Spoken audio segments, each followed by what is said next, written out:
estão escolhendo as igrejas pequenas. O que está acontecendo? Por que isso está acontecendo?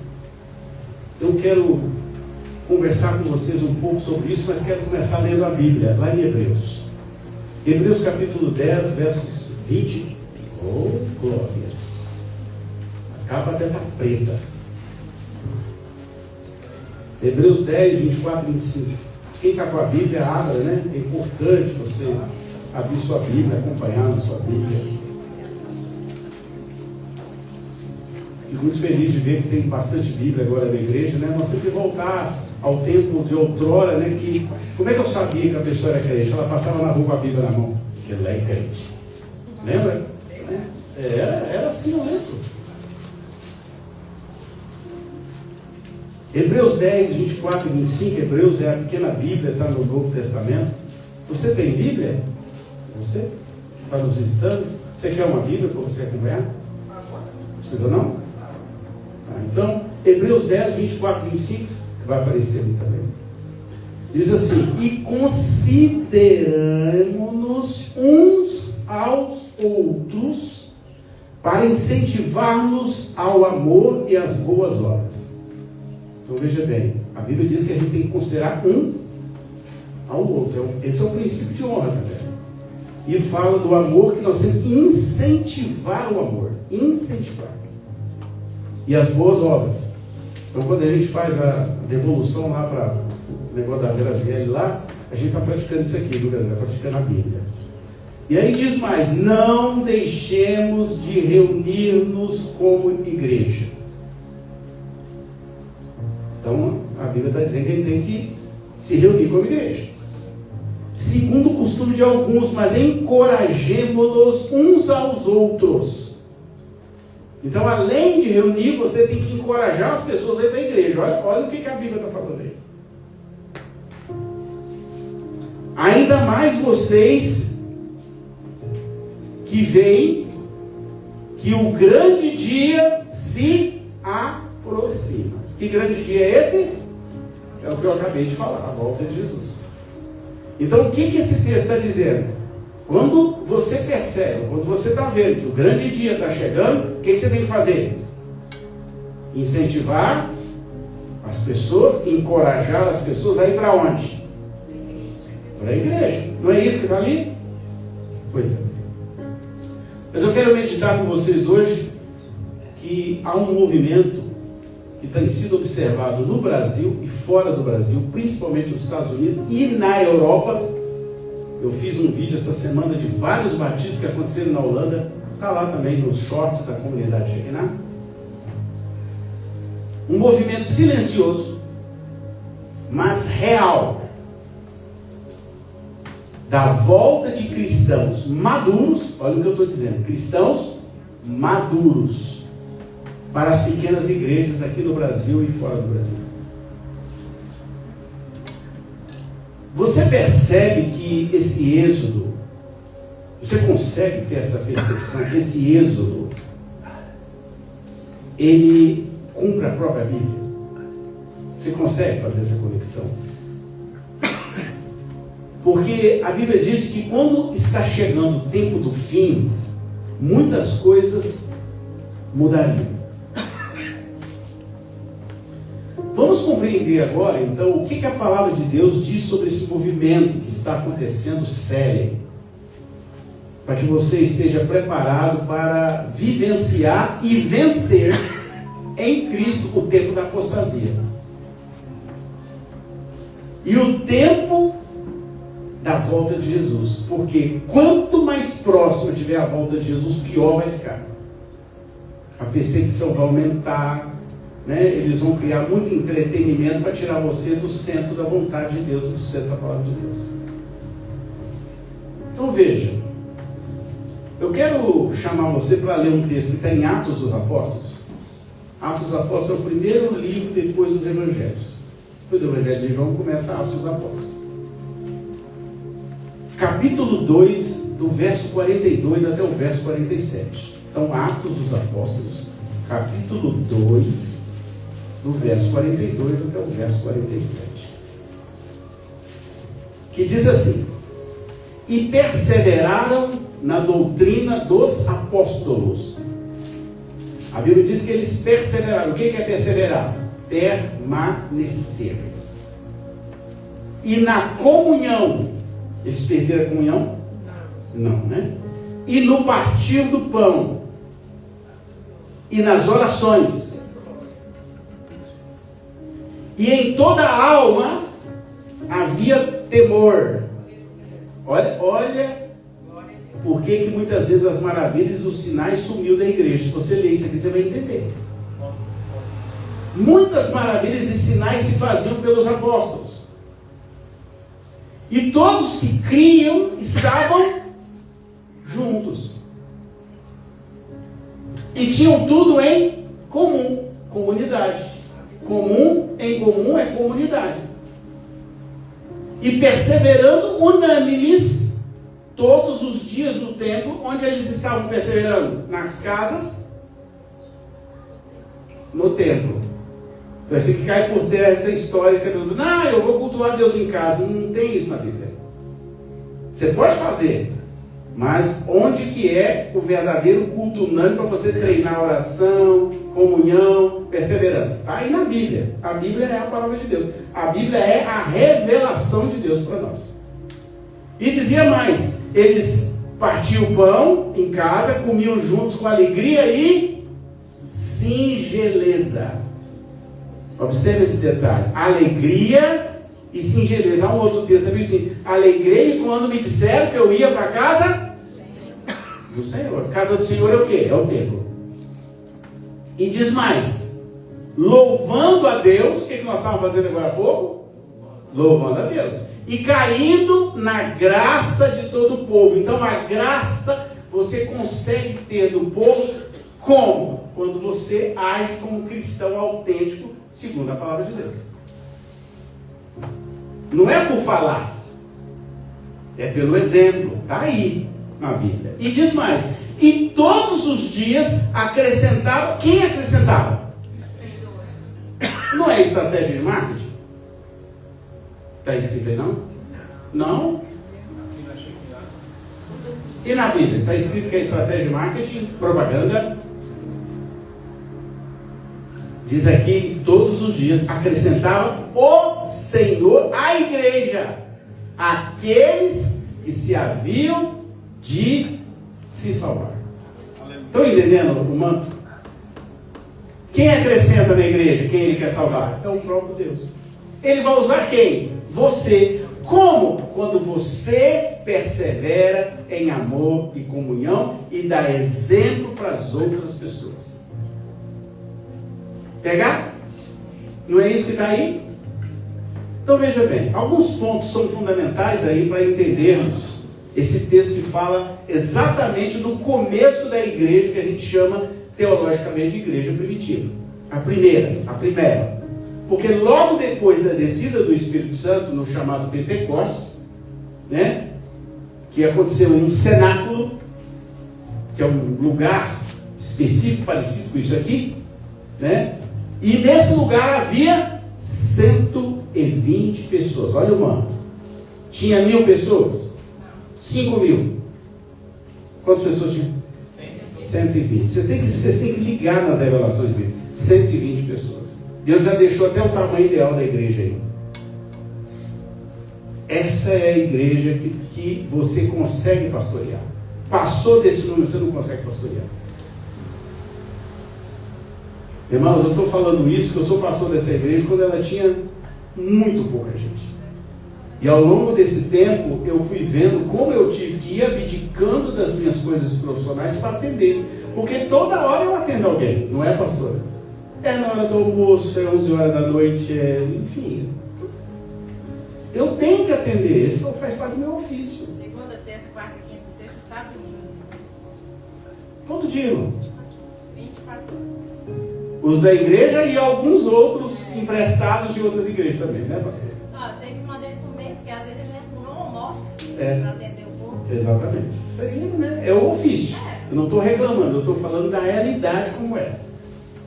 E aí, Aqui nesse texto tem algumas revelações importantes. Olha, a primeira delas, perseveraram na doutrina dos apóstolos. Então eles perseveraram em quê? Na doutrina. Qual doutrina? A doutrina da Bíblia.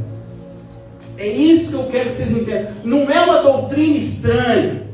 Não é nenhuma técnica de fora. Não, está aí. É a doutrina dos apóstolos. A doutrina dos apóstolos é qual? Aquelas que receberam de quem? Direto de Jesus. Estão pegando aí? Isso é muito importante você compreender. Porque se você não compreende isso, você não compreende a essência da igreja primitiva. Como Deus criou a igreja lá no início. Ah, pastor, o senhor está contra ter ar-condicionado? Não. Isso aqui é estrutura. Está contra ter o data shop? Não. Mas eu não posso perder a essência. Qual é a essência? A doutrina. Qual doutrina? Essa que está aí nessa palavra. Eu não posso fugir disso aí.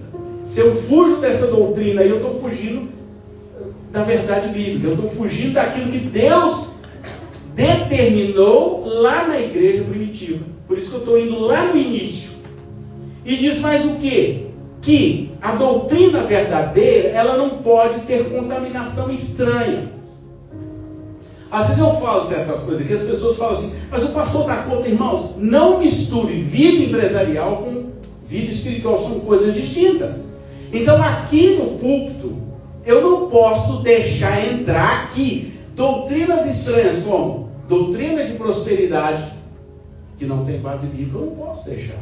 A doutrina coach, a doutrina do PNL no púlpito, a doutrina da hipergraça, a doutrina do G12, para quem lembra do G12?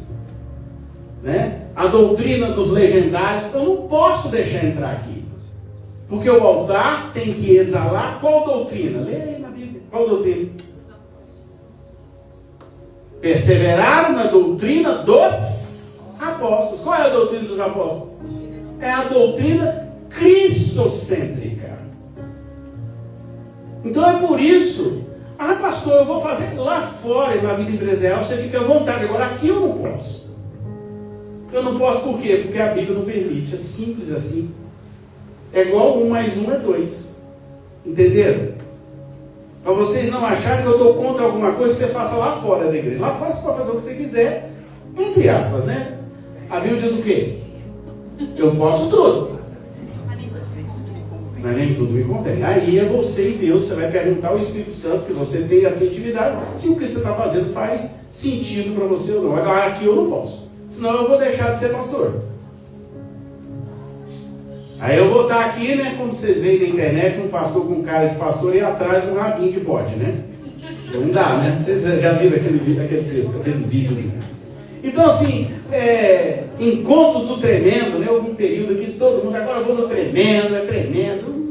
Foi tremendo, aí daí passa 5, 6 vezes, a pessoa está fraca igual o marrequinho. Tão fraco, eu não entendo esse negócio. Está tremendo igual vara verde, meu pai falava isso. E tantas outras invencionices, né, humanas que criam por aí, cujo maior objetivo é atrair as massas, massagear o ego e promover networking cristão. Vamos falar a verdade, né? A maioria tem esse objetivo. A Bíblia diz aí nesse texto que eles estavam unânimes, comiam juntos com alegria e singeleza. Então o que é singeleza? É comer caldinho. Aliás, o caldinho da semana passada não sobrou nem para remédio, irmãos. Eu procurei para remédio depois do dia. Sobrou não, né? Então assim, aquilo ali é singeleza que a gente faz ali atrás, né? Como ontem nós comemos pizza com singeleza, é isso que está falando aqui. É comer junto, se alegrar junto, participar junto. É isso que a Bíblia está falando aqui. E diz mais, ou seja, qual é o propósito bíblico aqui desse texto? Amor e comunhão com simplicidade. Pegou? Não é com ostentação, é com simplicidade. É onde uma pessoa rica pode conviver com uma pobre, pode conviver com uma média, porque eles estão todos com um objetivo de amor e comunhão. E a Bíblia diz mais, Diz mais, e o acréscimo era dado por Deus. Quem acrescentava? Deus. Ou seja, não era uma estratégia de marketing, não era uma estratégia de propaganda, era amor e comunhão, e as pessoas iam visitando, participando, gostavam e ficavam. É isso que está aqui. Arrastado pelo exemplo. Arrastado pelo exemplo, pastor. O pastor hoje está falando em línguas estranhas, agora já está dando. Hoje ela está. Porque o exemplo arrasta mesmo. Ela está que está hoje, hein? Né, Gisele? Hoje. Oh. Então, qual é a fórmula bíblica que agrada a Deus? Se é que eu posso usar esse termo fórmula aqui. O apóstolo Paulo ensina a igreja em Corinto que os irmãos precisam viver em comunhão, se ajuntar, cantar salmos, escutar a doutrina, ouvir a revelação da palavra, edificar-se em línguas, se Deus permitir a interpretação. Observe bem os objetivos espirituais de um culto: do ajuntamento dos cristãos na busca da presença de Deus. Olha 1 Coríntios 14, 26. Abre aí, irmão. Hoje é um culto de ensino, tá? Olha o que está escrito em 1 Coríntios, na primeira carta que Paulo escreve a Coríntios. Ele fala assim: que fareis, pois? E estranhos, é isso que ele colocou ali? Que fareis, pois, gente estranha? É isso? Não, ele fala: que fareis, irmãos?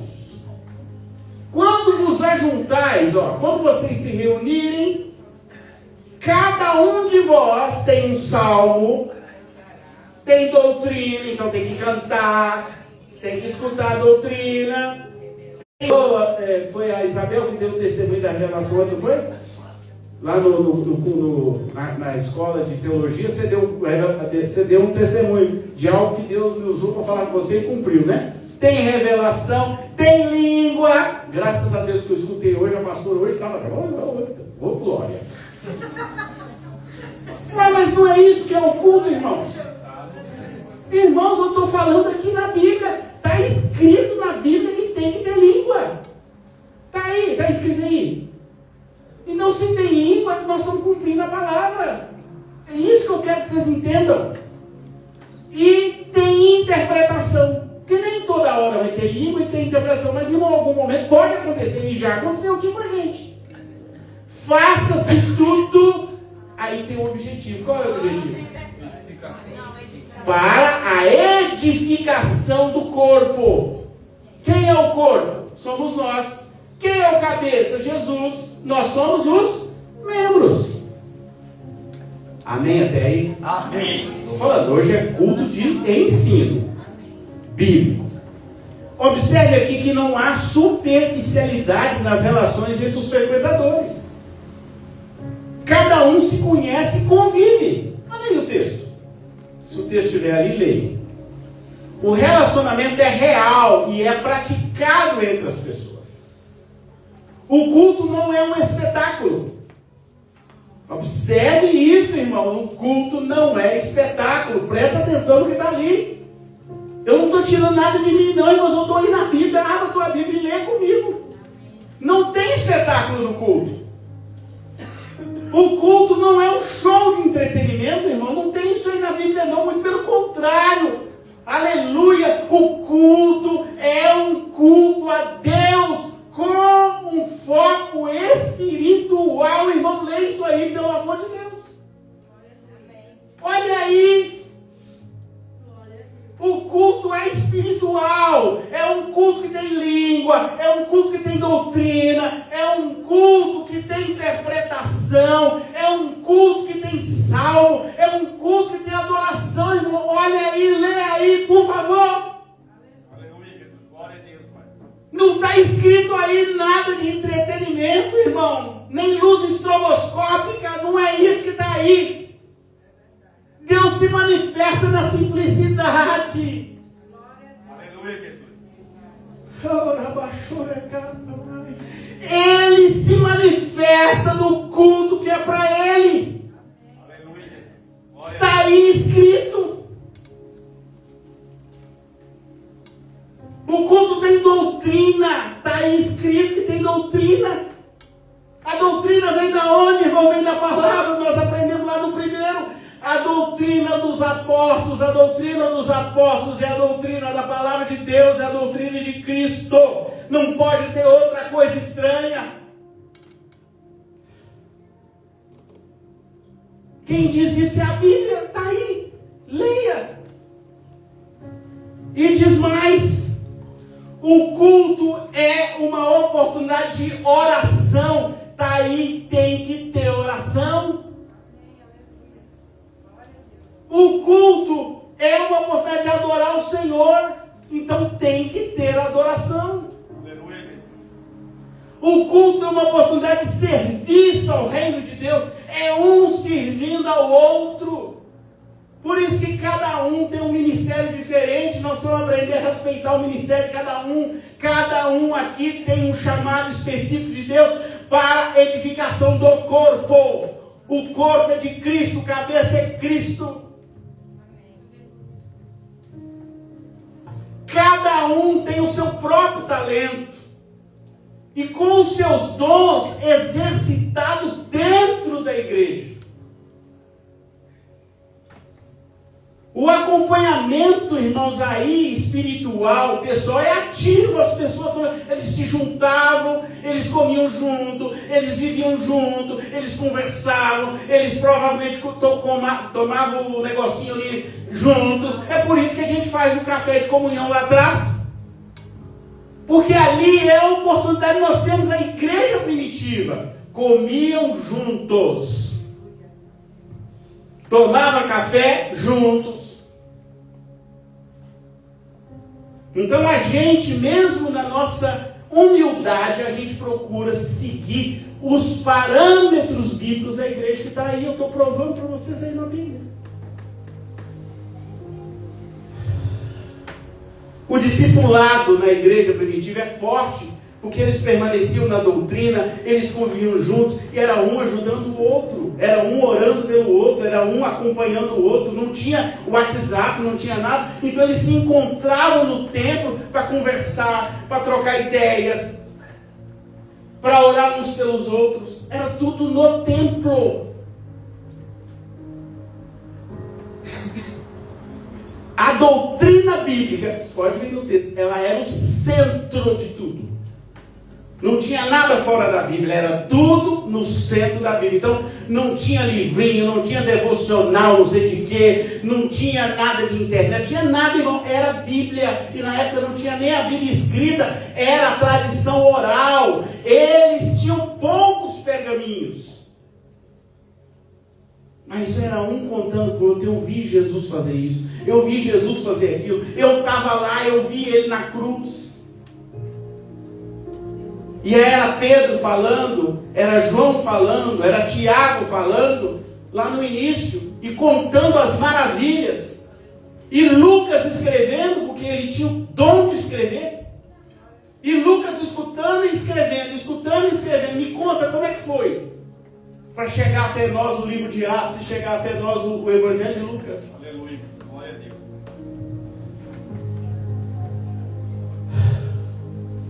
Então, irmãos, o que tem matado esse ponto aí bíblico da igreja é a mentalidade empresarial que adentrou dentro das igrejas. Irmãos, eu confesso para vocês que, como eu era empresário, foi muito difícil eu matar o meu lado empresarial. Eu tive que matar, eu tive que anular o meu lado empresarial, para poder ficar aqui à frente da igreja. Porque se eu ficar dando mais, alimentando mais o meu lado empresarial, o meu lado espiritual vai diminuir o ritmo. Porque não dá para ser empresário e ser pastor. Não tem como. Ah, pastor, mas tem a igreja A, ou B, ou C que é empresário. Não dá, irmão. Não dá. Não dá para ser empresário e ser pastor. Você tem que priorizar. A minha prioridade hoje é ser pastor. Aí de vez em quando aparece uma coisinha ali ou outra, eu faço uma coisinha, mas aí já é segundo plano, Deus só me dá para eu poder me sobreviver e me ajudar no meu dia a dia. Mas isso não é mais minha prioridade. Fazer consultoria, dar palestra, ser professor. Não deu, Deus fechou todas as portas. Porque Ele quer eu aqui. E eu me lembro que há muito tempo atrás, num café na minha casa, mas faz muito tempo, a Manu falou isso comigo. Deus vai te tirar tudo, porque Ele quer você só lá no púlpito. Eu falei, meu Deus, como é que eu vou viver assim? Mas os milagres têm acontecido ainda hoje. Eu fiquei lá em casa pensando, meu Deus, falta 6 meses para o João Pedro formar. Quando ele formar, eu quero procurar 2 pessoas que me ajudaram muito para formar o João. O André, estou falando claramente para ele aqui, e a Kátia, né, Suzana? Como Deus usou esses 2, eles nem sabem, né? Para me abençoar. E hoje, porque Deus não deixou eu conseguir bolsa para esse menino. Tive que pagar na raça, irmão, o custo dele. Na raça não é fácil. Só Deus sabe. Porque teve um tempo que eu pagava para lá e para cá. E aí esse último do João não está moleza. Tem dia que eu fico falando, Deus, que milagre esse Senhor está fazendo comigo, que as mensalidades estão em dia. Glória a Deus, aleluia. Nunca atrasou, irmão? Nunca. Amém. Glória a Deus. É Deus puro. Então, prioridade. Eu priorizo o reino de Deus. A Bíblia diz assim, buscar o Senhor e Ele vai acrescentar as outras coisas. Eu vivo esse versículo na minha vida. O João é o exemplo desse milagre aí. Eu não sei, de vez em quando eu pergunto, Deus, como é que eu estou conseguindo pagar essa faculdade? 5 anos, né? 5 anos ainda. A maioria é 4, a dele não é 5. Sério. É Deus puro. Então, irmãos, o estilo de mega igrejas é uma invenção norte-americana do século XX. Não existia isso. Inclusive na América não existia. As igrejas na América, vocês podem pegar os filmes aí, eram igrejas pequenininhas de tábua, assim, aquelas igrejas, tem muitos filmes aí, a gente vê igrejinha pequenininha e tal. Aí começaram a inventar mega igrejas lá em Nova York com a Hillsong Church. Church bonito, né? Church. Porque lá antigamente chamava, né? Baptist Church. A igreja batista disso, igreja presbiteriana daquilo e tal. E depois inventaram a Hillsong Church. Com aquele mega palco. Mega show.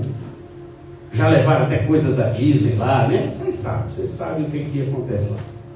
E aí, com essas mega igrejas americanas, começou tudo lá. E depois migrou para a Austrália, onde também tem uma Hillsong lá, que superestimou o uso de técnicas de marketing para atrair e manter as pessoas com templos gigantescos, cheios de alta tecnologia. A entrada em cena da mentalidade empresarial dentro das igrejas começou exatamente aí. Com ênfase em planejamento estratégico, metas e visão de mercado. Tem uma igreja que não está muito longe de mim aqui, que eu conheci um pastor deles lá em Governador Valadares. Um dia eu estou lá na Câmara, eu era assessor de imprensa do presidente da Câmara, e o pastor chegou lá e pediu, posso falar com você? Eu sei que você é crente. Eu falei, pode. Ele me escuta. Aí eu falei, mas o que está acontecendo? Eu não aguento mais ser cobrado de meta. Está acabando comigo, porque eu tenho que bater meta. Tenho que bater meta de arrecadação, tenho que bater meta de gente. Eu não estou aguentando, eu estou quase dando um troço. Aí não passou 3 meses, ele saiu daquela denominação. A denominação riquíssima que tem até um canal de TV. Quer dizer, tem que cumprir meta, tem que bater meta, né? Aí eu pergunto, na igreja primitiva tinha meta? Está escrito isso aí? Isso vem dessa visão americana de igreja, de megas igrejas. Então entrou em cena essa mentalidade empresarial. Então a adoração se transformou em mercado gospel. Os pastores, cantores e cantoras em popstars. Verdade, irmãos. Popstars. O foco mudou para o entretenimento, para alegrar a alma, gerar bastante dopamina, massagear bastante você, a sua mente, você sair daqui em êxtase. Mesmo que isso significasse, como significa até os dias atuais, sair da sã doutrina que está aí na Bíblia. Quer dizer, o meu interesse é aumentar a igreja, arrecadar mais. Aí o pastor aparecer de Ferrari, como temos vários aí na internet, não tem? Estou falando algo que não existe? Ferrari, BMW, faz questão de mostrar que tem gente que tem helicóptero, ele mostra o helicóptero chegando na casa dele. Tem isso aí na Bíblia? Não. Jesus fez isso? Não. Os apóstolos fizeram? Não. Eu te pergunto, precisa disso? Não. Então, irmãos, o foco mudou. Nesta visão, a qualidade foi substituída pela quantidade de membros. O foco é quanto mais gente, melhor. Não é qualidade. Não é mais ou menos aí, como eu fiz hoje, a Pâmela que saiu daqui, hoje eu acordei de manhã mandando uma mensagem para ela, como é que está o Bruno? Olha ela lá. Você recebeu mensagem minha perguntando pelo teu marido hoje? Esse é o papel do pastor. Porque ele estava doente, eu tinha que saber como é que ele está. E ontem, eu perguntei por ele ontem à noite.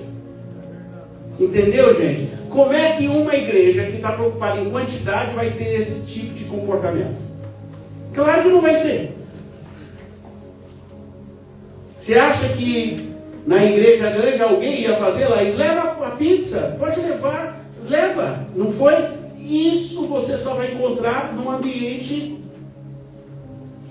de amor e comunhão.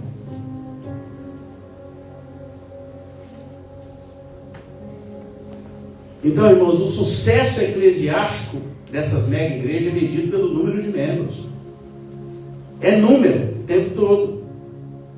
Essa prática matou muitas igrejas pequenas pelos Estados Unidos afora. Tanto que eu morei lá e vi com meus olhos várias igrejas sendo vendidas. Sim, irmão, quem viaja aí na Europa, e quando eu viajava muito, eu via na Europa, igrejas sendo vendidas. Aqui em Brusque também. Aqui teve igreja que foi vendida de porteira fechada. Sim, com os membros e tudo, irmão. Infelizmente aconteceu.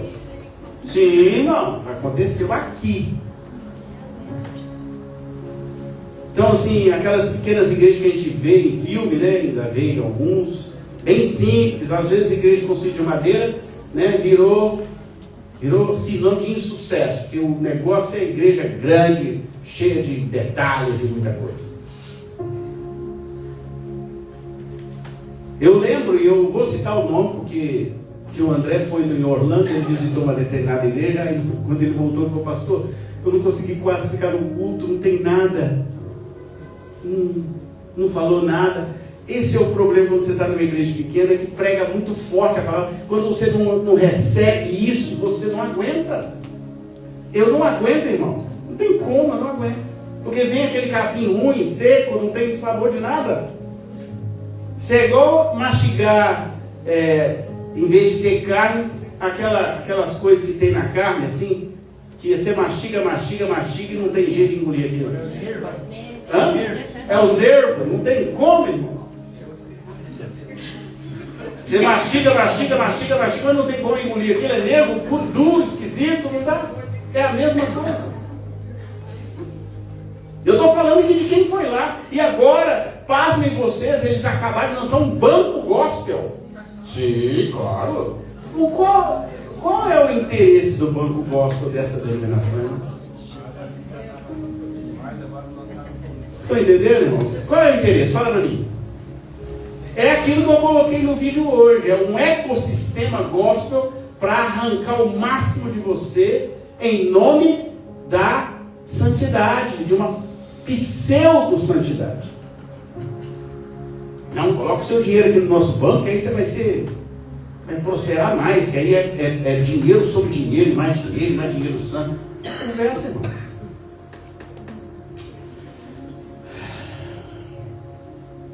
Irmãos, no texto base de Hebreus, que nós lemos agora há pouco, fala em amor e relacionamento mútuo. Aqui a pergunta é: como ter relacionamento próximo em uma igreja muito grande? Irmãos, eu fui pastor de uma igreja grande. O nosso grupo não passava de 30 pessoas que a gente convivia. O resto não tem como. E olha que eu era o pastor. Se eu fosse membro, aí o grupo até seria menor, não é, pastora? Nós vivemos isso no dia a dia. Não tem como, não tem como. Tinha meta.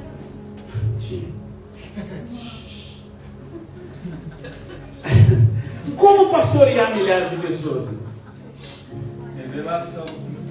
Irmãos, eu vivenciei isso, né? Eu escrevi livro de marketing cristão, eu vivia isso antes de vir para cá. Brusque foi um lugar onde Deus me revelou outras coisas que eu não conhecia. Eu já cansei de falar isso para vocês. Deus me tirou do sistema, irmão. Deus foi tão forte, irmão, tem um café por aqui. Deus nunca deixou eu ir lá. E não é, eu já mostrei a algumas pessoas, a pessoa liga para mim, manda mensagem, vem, não sei o quê, se quiser, olha dessa, eu vou na tua igreja. Deus falou assim, não, nunca deixou eu ir. Tem 8 anos que eu estou aqui, Deus nunca deixou eu ir lá. Não foi falta de convite não, irmão, eu tenho no meu celular e vira e mexe, manda mensagem. Mas 3 denominações já tentaram pegar. 3 já tentaram me pegar. Vim para cá. Sim. Lembra sim, Suzana. Sossega, Suzana. Eles sabem, uai. É um que morreu. Também. Quase a gente cai nessa matéria. Quase, né? Se não fosse Deus ter misericórdia de mim. Então, irmãos, como pastorear milhares de pessoas? Como fazer atendimento pastoral mais de perto para essas pessoas? Como? Me fala, como? A Gisele que salvou. Foi. Como os dons espirituais podem influir? Como Paulo ensinou a igreja de Corinto, uma igreja grande.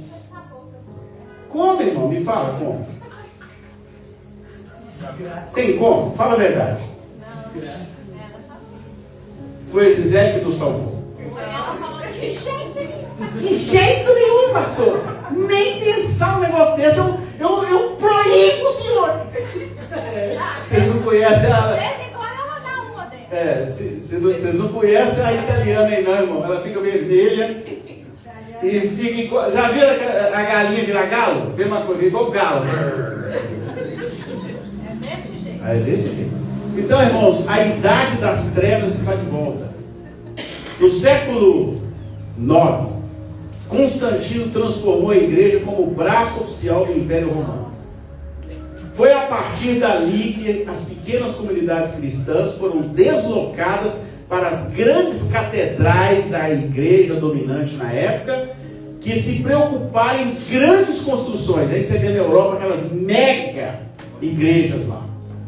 O André também viaja muito lá e vê. Mega, mas na Espanha, na Alemanha, lá na França tem uma mega lá também. São megas. Isso nasceu onde? Na época de Constantino. Que ele falou, chega essas igrejas pequenas, vamos fazer umas coisas grandes. Começaram a fazer templos, né, imensos aí. Paga até para entrar. Oi? Paga até para entrar. Paga até para entrar. Eu gostei desse negócio, podia pagar aqui. Podia botar uma pessoa para receber aí, né? Barcelona. Sim, tudo. É tudo mega. É mega igreja. Estados Unidos também tem.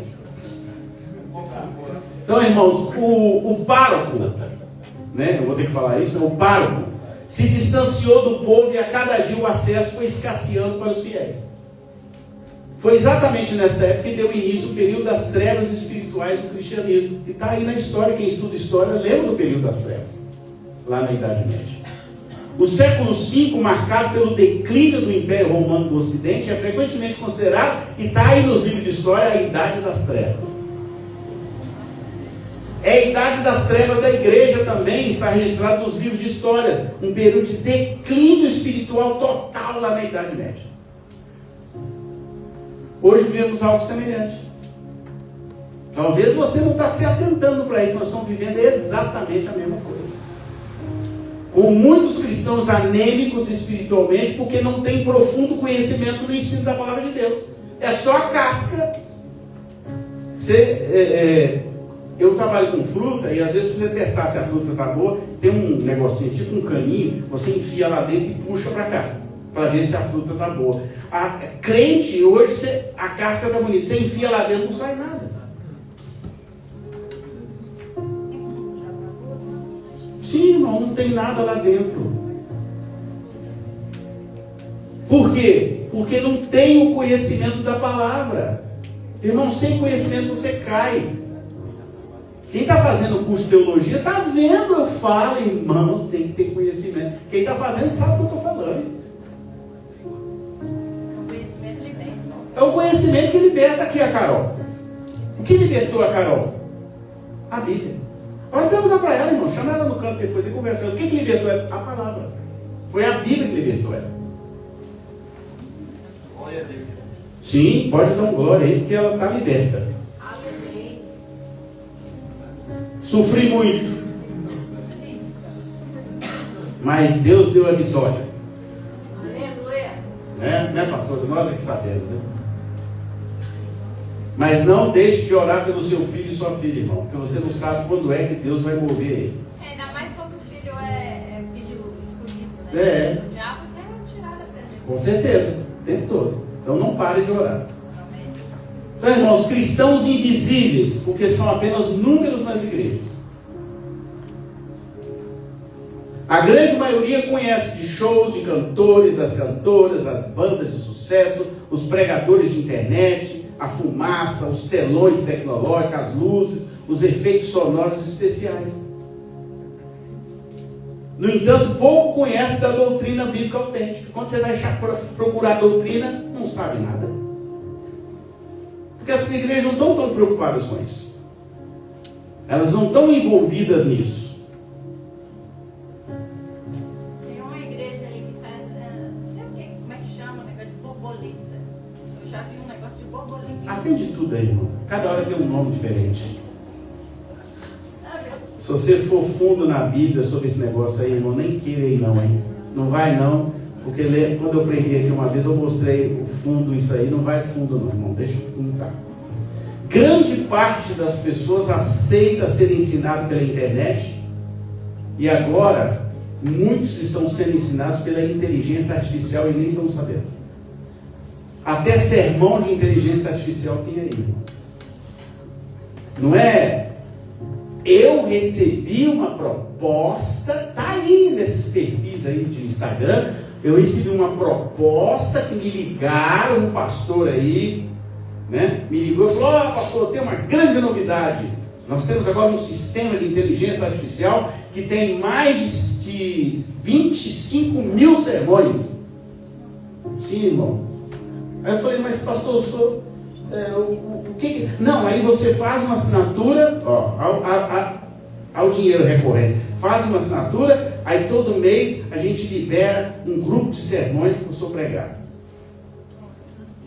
Aí eu falei: mas sermão copiado? Não, nós fizemos uma coletânea da inteligência artificial e eu falei: o quê? Inteligência artificial? Sim! Nós vai ajudar, vai empolgando, vai ajudar muito o senhor, a sua igreja vai crescer. Ah, meu pai, isso aqui eu fui ficando, eu fui dando vontade de dar um voo nele. Eu falei: gente, eu não estou escutando isso. Será que eu estou escutando, Senhor? Aí eu falei assim: ô irmão, para a gente não alongar a conversa, irmão, eu não tenho o menor interesse nisso, porque quem me dá o sermão é Deus, irmão. Eu não quero esse tipo de coisa. Sabe? Não, pastor, ainda tentou ainda, irmão. Não, mas o negócio é bom, você vai economizar tempo. Não, irmão, eu não perco tempo quando eu estou pregando, quando eu estou estudando a Bíblia, não. Eu estou ganhando tempo. Aí ele começou a ver que eu estava engrossando o caldo, que eu fiquei chateado mesmo. Não, então tá bom, eu sou desculpa. Não, tá bom, irmão. Eu vou te pedir uma gentileza. Eu vou bloquear você do meu WhatsApp, você nunca mais vai ousar me fazer esse tipo de proposta. Pode ser? Com todo o amor e com todo o carinho. E pum, eu bloqueei ele. Ah, é doido, rapaz. Sermão de inteligência artificial? Daqui a pouco tá te fazendo aí. Você vir pregar. Doido. Mas muita gente aceita, irmão. Agora, o que crente maduro quer? Crente maduro quer relacionamento. Como Hebreus avisou, quando estivesse próximo à vinda de Cristo, lá naquele texto primeiro, haveria sinais de mudança. Estamos observando no Brasil esse movimento pequeno, mas célere, de cristãos maduros abdicando de mega igrejas para buscar as comunidades cristãs que praticam amor e comunhão, ensinam a palavra e valorizam relacionamento. Graças a Deus que está havendo esse êxodo. Um movimento de restauração ao original bíblico, ao movimento profético. Um modelo bíblico da igreja primitiva que favorece as igrejas menores. Nada contra, irmãos, as igrejas grandes, as mega igrejas, não estou contra eles, não. Não. O que estamos percebendo é uma volta para os maduros aos lugares onde podem ajudar o reino de Deus a viver um cristianismo relacional.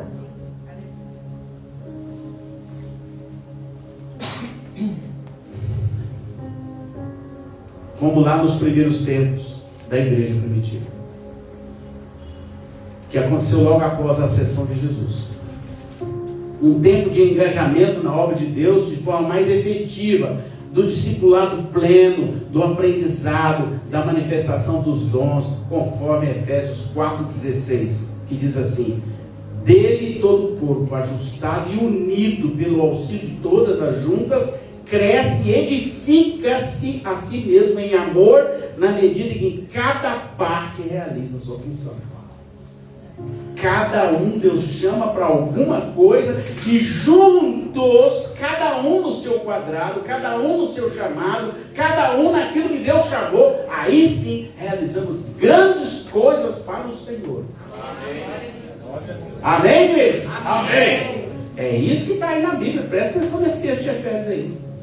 Quero que você reflita. Igreja primitiva com 120 pessoas inicialmente alcançou Jerusalém e todo o Império Romano. Aleluia. Glória. Pegou 120 pessoas, irmãos. Alcançaram todo o Império Romano. E levou a igreja para vários e vários lugares da terra. 120 pessoas, irmãos, porque foi ali que o Espírito Santo desceu. Dali é que surgiu tudo. O avivamento da Rua Azusa, que é tão famoso, começou em 1906, em Los Angeles, nos Estados Unidos, liderado pelo pastor afro-americano William Seymour, com pouquíssimas pessoas, se espalhou por todos os Estados Unidos, pelo Brasil e por outras nações do mundo, inclusive a África. Aleluia. A Igreja Assembleia de Deus é fruto desse avivamento aqui. Um grupinho pequenininho, irmãos, fez esse estrago aí no bom sentido, né, no mundo todo. Eu nem vou falar do avivamento morável, né, nem vou entrar nisso, senão nós vamos alongar.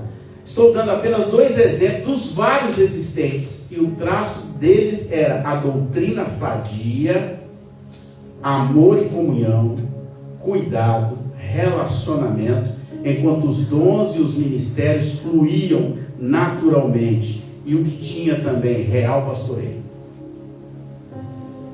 Esses 2 exemplos, real pastoreio. Uma verdade, irmãos, as verdades bíblicas da essência bíblica, para mim terminar um pouco.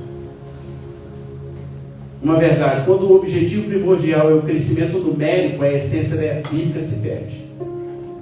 Eu estou falando para quem já foi pastor de marketing de uma igreja, que foi para lá para fazer a igreja crescer. Se perde, irmão. Se perdeu, né, pastor? Quando chegamos a 6.500 membros, a igreja já não era a mesma coisa. Até o culto do jovem virou uma discoteca. Lembra? Eu nem ia mais. Porque se contrata um pastor jovem, para ele poder fazer o culto jovem, aí em vez de ele fazer o culto jovem na doutrina bíblica, ele começa a inventar. Era banda aí. Nossa, meu Deus do céu. Uma vez eu fui na igreja lá à noite e eu não consegui mais ir. Luz, discoteca, as cadeiras tiravam e a turma fazia uma furrupa só. Analise comigo para eu terminar e conecte com a mensagem profética de Jesus em Mateus 24:12. E por se multiplicar a iniquidade, o amor de muitos se esfriará. Então, primeiro, retorno à intimidade com Deus para evitar que o amor fraternal se esfrie, que é quase impossível no meio de uma grande multidão de pessoas. Essa é a verdade. Segundo, fuga do entretenimento religioso, latim, inter mais tenere, que significa segurar a atenção das pessoas, bem o oposto do que Jesus ensinou, e conectado com 2 Timóteo 4, versículos 3 e 4, que diz assim, ó: porque virá tempo em que não suportarão a sã doutrina, mas tendo coceira nos ouvidos, amontoarão para si doutores conforme as suas próprias concupiscências, e desviarão os ouvidos da verdade, voltando-se às fábulas. Então, vendo isso o tempo todo. Está aí o tempo inteiro. Terceira coisa, quebra do discipulado bíblico que Jesus ordenou em Mateus 28, 19 e 20, que diz: portanto, ide, fazei discípulos de todas as nações, batizando-os em nome do Pai, do Filho e do Espírito Santo, ensinando-os, guarda bem o que eu estou falando, ensinando-os a guardar todas as coisas que eu tenho vos ensinado. Está falando de doutrina bíblica outra vez. E eis que estarei convosco todos os dias, até a consumação dos séculos. Está mandando ensinar o quê? Marketing. Outras coisas? Não. Está mandando ensinar a doutrina. É a Bíblia. Discipulado exige, irmãos. A ordem aqui não é fazer convertido e encher a igreja. Não é isso que Jesus falou? É fazer discípulos. Agora, discipulado, irmão, exige proximidade, dedicação, tempo, relacionamento. Então, presta atenção a que tirou ali. Está mandando fazer discípulo. Como é que eu faço discípulo? Relacionamento.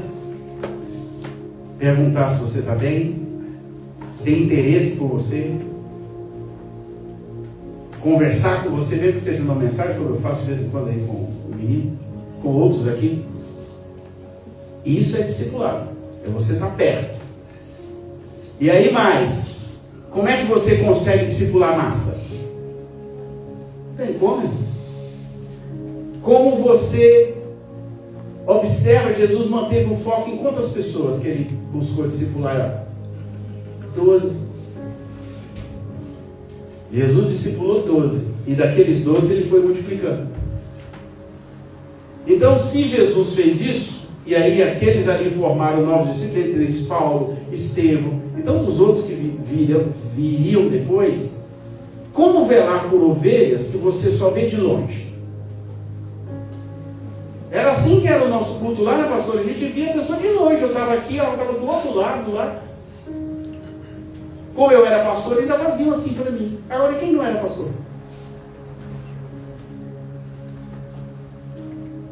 Como você vai discipular uma pessoa que você vê uma vez por semana, irmãos? Que não cumprimenta, não conversa, ou nem ora por ela? O Evangelho de Jesus, guarda aí, é relacional. Fala aí com alguém assim. O Evangelho de Jesus é relacional. Jesus se relacionava com os discípulos dele. É, irmão, é relacional.